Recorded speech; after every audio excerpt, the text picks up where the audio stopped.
बिस्मिल्लाहिर्रहमानिर्रहीम। अस्सलाम वालेकुम। एक हिंदुस्तानी जर्नलिस्ट जिनका नाम अशोक दीवान था, जून 1989 में वो पाकिस्तान तशरीफ़ लाते हैं और पाकिस्तान में वो कराची का इंतखाब करते हैं।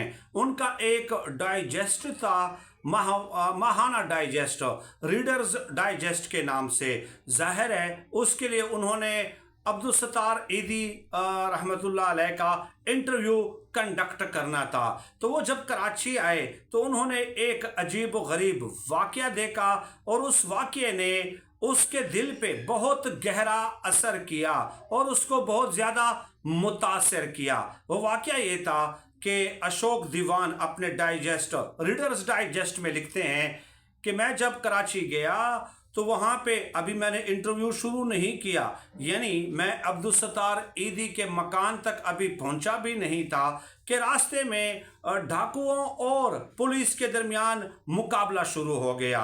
और उसमें फिर अचानक क्या होता है कि एक एम्बुलेंस आती है और उस एम्बुलेंस ने अपने सायरन बजाए। यकायक जब देखते हैं डाकू कि एम्बुलेंस से अब्दुल सत्तार ईदी उतरे हैं तो उन्होंने अपना जो फायरिंग है वो रोक दी एहतरामन, अब्दुल सत्तार ईदी के एहतराम में। और फिर वो एक इंस्पेक्टर जो इस वाक़ये में मुकाबले में मारे गए थे उनको उठाकर एम्बुलेंस में डाल देते हैं और फिर वो वहाँ से रवाना हो जाते हैं।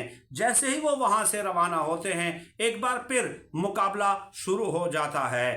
तो इस वाक़ये ने बहुत इम्प्रेस किया अशोक दीवान को कि वाकई ये तो एक बहुत बड़ी ग्रेट पर्सनैलिटी है कि डाकू भी एहतरामन फायरिंग बंद कर देते हैं कि खैर इनको उठाने दें, ये यहाँ पे जब तक मौजूद हैं हम मुकाबला जारी नहीं रखेंगे, अपनी बंदूकें नीचे कर लेंगे। अब सवाल ये पैदा होता है, वो तो उन्होंने वाक़या लिख लिया रीडर्स डाइजेस्ट में, लेकिन यहाँ पे एक सवाल है। सवाल ये है कि अब्दुल सत्तार ईदी को ये मकाम कैसे मिला? क्या अब्दुल सत्तार ईदी ने जो है बुलंद शोला बयान तकारीर की थी? क्या अब्दुल सत्तार ईदी ने जज्बाती तकारीर की थी?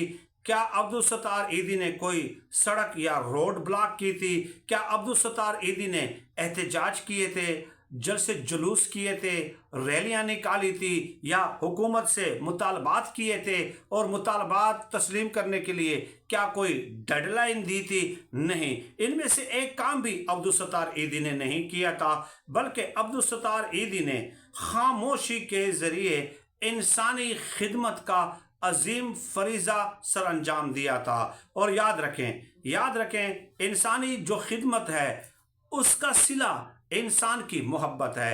और ये किसी एक इंसान, किसी एक कौम या किसी एक मज़हब के लिए ये उसूल नहीं है, बल्कि ये उसूल पूरी इंसानियत के लिए है, पूरी दुनिया के इंसानों के लिए है।